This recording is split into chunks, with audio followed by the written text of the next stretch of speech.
इनकी जातिवादी मानसिकता की वजह से जाट समाज का वोट बीएसपी उम्मीदवारों को तो बिल्कुल भी नहीं मिला है। जैसे उत्तर प्रदेश में जाट समाज की जो मानसिकता है वो काफ़ी हद तक बीएसपी की वजह से बदली है। उनकी जातिवादी सोच काफ़ी उत्तर प्रदेश में जाट समाज की बदली है, लेकिन अभी हरियाणा में नहीं बदली है।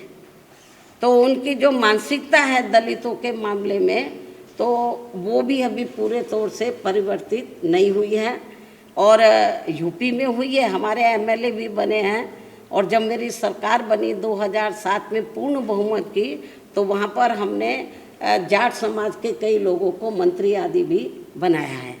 तो हमें यूपी की तरह अभी इनकी मानसिकता को हरियाणा में बदलना होगा, जो अभी पूरे तौर से नहीं बदली है। ऐसे महान व्यक्तित्व मान्यवर श्री कांशीराम जी, जिनके आज पुण्यतिथि है, इनको सबसे पहले मैं अपनी व पार्टी की तरफ से पूरे तय दिल से अपने श्रद्धा सुमन अर्पित करती हूँ, जिन्होंने बाबा साहब डॉक्टर भीमराव अम्बेडकर के पद चिन्हों पर चलकर यहाँ बीएसपी के नाम पर अलग से अपनी राजनीतिक पार्टी का गठन किया और फिर पूरे देश में यहाँ जातिवादी व्यवस्था के शिकार रहे दलितों, आदिवासियों, पिछड़ों व अन्य उपेक्षित वर्गों के लोगों को काफ़ी हद तक इन्हें अपनी इस पार्टी से जोड़ा है। इतना ही नहीं, बल्कि इनके अथक प्रयासों से वह अपने इन लोगों के बलबूते पर ही फिर आबादी के हिसाब से देश के सबसे बड़े प्रदेश यूपी में यहाँ मेरे नेतृत्व में कई बार सरकार भी बनाई है, तथा यूपी सहित कई और राज्यों में भी अपनी पार्टी के अनेकों सांसद व विधायक आदि भी बनाए हैं। इसके साथ साथ मान्यवर श्री कांशीराम जी अपनी पार्टी के लोगों को सावधानी के तौर पर हमेशा ये कहते रहे हैं कि यहाँ कांग्रेस, बीजेपी व अन्य जातिवादी एवं पूंजीवादी पार्टियां किस्म किस्म के साम दाम दंड भेद आदि अनेकों हथकंडे इस्तेमाल करके ये हमारी पार्टी को आसानी से आगे नहीं बढ़ने देंगे और इसे कमज़ोर एवं ख़त्म करने का ही पूरा प्रयास करेंगे, बशर्ते यदि इनसे अपनी पार्टी के लोग कदम कदम पर सचेत नहीं रहते हैं। किंतु दुख की बात यह है कि इस मामले में इनके आए दिन किस्म किस्म के हथकंडों व षड्यंत्रों आदि से सावधानी ना बरतने की वजह से ही अब पिछले कुछ वर्षों से हमारी पार्टी काफ़ी खराब दौर से गुजर रही है, जिससे अपने लोगों को ज़रूर ऊपर उठना है और इन्हें अपनी पार्टी को हर स्तर पर पुनः मजबूत बनाना है, अर्थात घबराना नहीं है। जब हम आगे बढ़ेंगे किस्म किस्म की रुकावटें आएंगी, उसका हमें मुकाबला करना है और हमें ऊपर उठना होगा और अपनी पार्टी को हर स्तर पर हमें पुनः मजबूत बनाना होगा। हालांकि इस संदर्भ में आप लोगों को ये मालूम है कि देश में इस बार 18वीं लोकसभा के हुए आम चुनाव में खासकर कांग्रेस के इंडिया गठबंधन ने संविधान बचाओ व आरक्षण बचाओ आदि का ये हथकंडा इस्तेमाल करके फिर इसकी आड़ में इन्होंने देश के विशेषकर भोले भाले SC, ST व OBC वर्गों के लोगों को गुमराह करके व इनका अधिकांश वोट लेकर अपने गठबंधन को तो मजबूत बना लिया है, जिससे हमारी जैसी और पार्टियों को भी काफ़ी ज़्यादा नुकसान हुआ है। और फिर इस चुनाव के बाद जम्मू कश्मीर व हरियाणा प्रदेश में जल्दी ही विधानसभा के हुए आम चुनाव में हमारी पार्टी इनके इन और भी हथकंडों व षड्यंत्रों आदि से अपने लोगों को पूरे तौर से बाहर नहीं निकाल पाई, जिससे पार्टी को इन दोनों राज्यों के चुनाव में भी यहाँ काफ़ी कुछ नुकसान उठाना पड़ा है। ऐसी स्थिति में अब अपनी पार्टी के लोगों को बीच बीच में व इनके ऐसे सभी हथकंडों एवं षड्यंत्रों से भी सावधान करते रहना बहुत ज़रूरी है। अब हमें अपनी विशेष रणनीति बनानी होगी। तो अब ये नहीं कि इलेक्शन में ये लोग क्या बता रहे हैं, हमें अभी पहले की तरह कैडर के जरिए, तो हमें बीच बीच में कैडर के जरिए बीच बीच में इनके ऐसे सभी हथकंडों षड्यंत्रों आदि से भी सावधान करते रहना बहुत ज़रूरी है।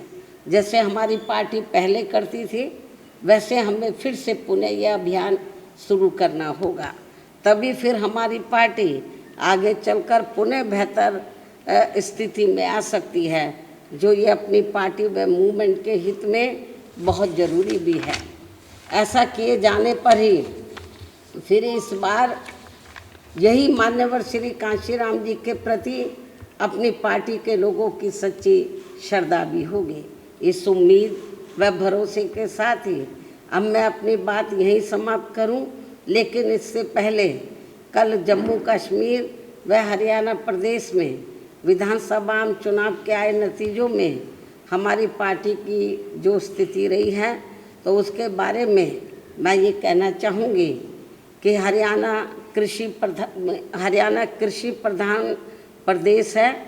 यहाँ कृषि से जुड़े खासकर जाट समाज के लोग बीजेपी की केंद्र व राज्य सरकार की भी किसान विरोधी रही नीतियों व कार्यशैली आदि से कतई भी खुश नहीं रहे हैं और अभी भी खुश नहीं हैं, जिसकी खास वजह से ही बीजेपी को सत्ता में आने से रोकने के लिए इस बार जाट समाज का अधिकांश वोट कांग्रेस पार्टी को ही चला गया, जिससे फिर इनेलो व बीएसपी के बने गठबंधन को भी इस समाज का वोट एक आधी सीट को छोड़कर लगभग ना के बराबर ही मिला है। लेकिन इनकी जातिवादी मानसिकता की वजह से जाट समाज का वोट बीएसपी उम्मीदवारों को तो बिल्कुल भी नहीं मिला है, जबकि बीएसपी का दलित बेस वोट पूरा का पूरा इनेलो के उम्मीदवारों को ट्रांसफ़र हुआ है। इतना ही नहीं बल्कि श्री चौटाला परिवार से जुड़ा जाट समाज का भी वोट इनमें आपस में फूट होने की वजह से फिर इसका भी ज़्यादातर लाभ बीजेपी को ही मिल गया है। वहीं दूसरी तरफ गैर जाट समाज का वोट भी इनकी इस लड़ाई में अधिकांश बीजेपी को ही चला गया, जिससे यहाँ बीजेपी को फिर से अपनी सरकार बनाने का मौका मिल गया है। कहने का तात्पर्य यह है कि इस बार हरियाणा प्रदेश का ये चुनाव जाट व गैर जाट समाज में ही बंटकर रह गया और इन सब से फिर बीएसपी को काफ़ी नुकसान हुआ है। हालांकि बीएसपी के लोगों ने अपने उम्मीदवारों को जिताने में कोई कसर नहीं छोड़ी है और इस मामले में जम्मू कश्मीर के पार्टी के लोग भी ऊपर वैली में कश्मीर वगैरह वहाँ तो नहीं पहुँच सके, लेकिन जो नीचे जो जम्मू का एरिया थोड़ा सेफ है, सुरक्षित है, तो वो 25-30 सीटों पर हमारे लोगों ने हमारे लोगों ने बहुत प्रयास किया कि पार्टी की बात आगे बढ़े और हमने कुछ कैंडिडेट भी खड़े किए हैं जम्मू रीजन में और वहाँ पर हमारे लोगों को वोट पड़ा है। सीट तो नहीं निकाल पाए, कुछ सीटों पर अच्छा खासा वोट मिला है। इन सभी की जितनी भी इन वर्कर ने कोई कसर नहीं छोड़ी है, लेकिन हालात कुछ ऐसे बन गए जैसे हमने इनेलो से हरियाणा में अलायंस किया तो हमें जाट समाज का वोट मिला ही नहीं बीजेपी को हराने के लिए, या बीजेपी को सत्ता में बीजेपी वापस ना आए तो जाट वोट एक तरफा तो वो कांग्रेस को चला गया। तो बीएसपी के कैंडिडेट को केवल दलितों का वोट ही पड़ के रह गया। यदि वो थोड़ा वोट भी हमें 2-3% मिल जाता तो हमारी कुछ सीटें ज़रूर निकल आती, लेकिन जाट समाज का वोट वो बीजेपी को सत्ता में आने से रोकने के लिए वो कांग्रेस को चला गया। और वैसे भी जैसे उत्तर प्रदेश में जाट समाज की जो मानसिकता है वो काफ़ी हद तक बीएसपी की वजह से बदली है। उनकी जातिवादी सोच काफ़ी उत्तर प्रदेश में जाट समाज की बदली है। लेकिन अभी हरियाणा में नहीं बदली है। तो उनकी जो मानसिकता है दलितों के मामले में, तो वो भी अभी पूरे तौर से परिवर्तित नहीं हुई है। और यूपी में हुई है, हमारे एमएलए भी बने हैं। और जब मेरी सरकार बनी 2007 में पूर्ण बहुमत की, तो वहाँ पर हमने जाट समाज के कई लोगों को मंत्री आदि भी बनाया है। तो हमें यूपी की तरह अभी इनकी मानसिकता को हरियाणा में बदलना होगा, जो अभी पूरे तौर से नहीं बदली है। तो लेकिन इसके बावजूद भी हमारे लोग मैदान में डटे रहे और उन्होंने प्रयास किया कि अपनी पार्टी के कैंडिडेट जीतें, अच्छा वोट पड़े। इसके लिए मैं जम्मू कश्मीर व हरियाणा प्रदेश में जो पार्टी के लोग हैं उनकी मैं बहुत बहुत आभारी हूँ। इसके साथ ही यहाँ मैं ये भी बताना चाहती हूँ, ऐसी ये स्थिति जो अभी आई है ख़ास तौर से हरियाणा में, ऐसी ये स्थिति आगे भी पैदा हो सकती है। इसलिए अभी से ही हमें यह अपनी रणनीति में भी अब हमें थोड़ा बदलाव करना होगा। क्या करेंगे वक्त आने पर आप लोगों को बता दिया जाएगा। इस प्रकार से इन सब बातों को ध्यान में रखकर अब हमें दिल्ली में यहाँ जल्दी ही होने वाले, महाराष्ट्र में भी होंगे वैसे तो चुनाव और झारखंड में भी होंगे, हम इन तीनों स्थानों पर चुनाव लड़ेगी हमारी पार्टी। तो ख़ास तौर से क्योंकि मैं दिल्ली में प्रेस ले रही हूँ और यहाँ पर मैं आप लोगों के बीच में हूँ, मान्यवर श्री कांशीराम जी को मैं अपने श्रद्धा सुमन अर्पित करने आई हूँ, क्योंकि यहाँ मान्यवर कांशीराम जी की अस्थियाँ हैं। उनके आदर सम्मान में यादगार में ये स्थल बना हुआ है। तो जब मैं दिल्ली में रहती हूँ तो मैं यहाँ ज़रूर आती हूँ। तो इसलिए जब मैं इधर आई हूँ तो मैंने सोचा मीडिया के लोगों से बहुत दिन से बात भी नहीं हुई है, तो दिल्ली के मीडिया के लोग नाराज़ ना हो जाए कि बहन जी हमें महत्व नहीं देती है। तो मान्यवर श्री कांशीराम जी की पुण्यतिथि के मौके पर तो मैंने सोचा कि मैं आप लोगों को अपनी बाइट दे दूं इस मौके पर और आप लोगों से मिल भी लूँ। इस प्रकार से इन सब बातों को ध्यान में रखकर अब हमें दिल्ली में, खास तौर से मैं दिल्ली की बात कर रही हूँ, हमारी पार्टी महाराष्ट्र में भी चुनाव लड़ेगी असेंबली का, झारखंड में भी लड़ेगी, वहाँ हम लोग जी जान से लगे हुए हैं। दिल्ली देश की राजधानी है, यहाँ पर भी हमारा पूरा प्रयास रहेगा कि हमारी पार्टी बेहतर रिजल्ट लाए। और इस बार तो ऐसा लगता है तिकोनी लड़ाई होगी, तो कांग्रेस अलहदा, आम आदमी पार्टी अलहदा, बीजेपी अलहदा। तो इस तिकोनी लड़ाई में हो सकता है कि हमारी पार्टी को कुछ फ़ायदा हो जाए। डायरेक्ट फाइट में हमें नुकसान होता है, जब 3 कोनी 4 कोनी लड़ाई होती है तो उसका हमें लाभ भी मिलता है।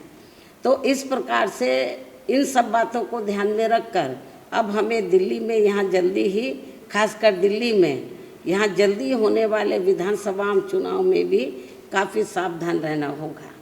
ये जो भी कुछ हरियाणा में हुआ है या पार्लियामेंट के चुनाव में जिस तरीके से आरक्षण बचाओ, संविधान बचाओ की आड़ में वीकर सेक्शन के लोगों को गुमराह किया और उनका वोट काफ़ी हद तक इन्होंने बांट दिया। तो इन सब बातों को ध्यान में रखकर तो दिल्ली के लोगों को भी काफ़ी सावधान रहना होगा, जिसके लिए आज दिल्ली से आए, क्योंकि जब मालूम है मैं इधर आ रही हूँ तो दिल्ली प्रदेश के लोग भी बड़ी तादाद में इधर आ रहे हैं। उनको भी उनसे वो मुझसे भी बात करेंगे और जिसके लिए आज दिल्ली से आए हुए लोगों को ज़रूरी दिशा निर्देश भी दिए जाएंगे। इन्हीं ज़रूरी बातों के साथ ही अब मैं पुनः मान्यवर श्री कांशीराम जी को अपने श्रद्धा सुमन अर्पित करते हुए अपनी बात यहीं समाप्त करती हूँ। धन्यवाद। जय भीम व जय भारत।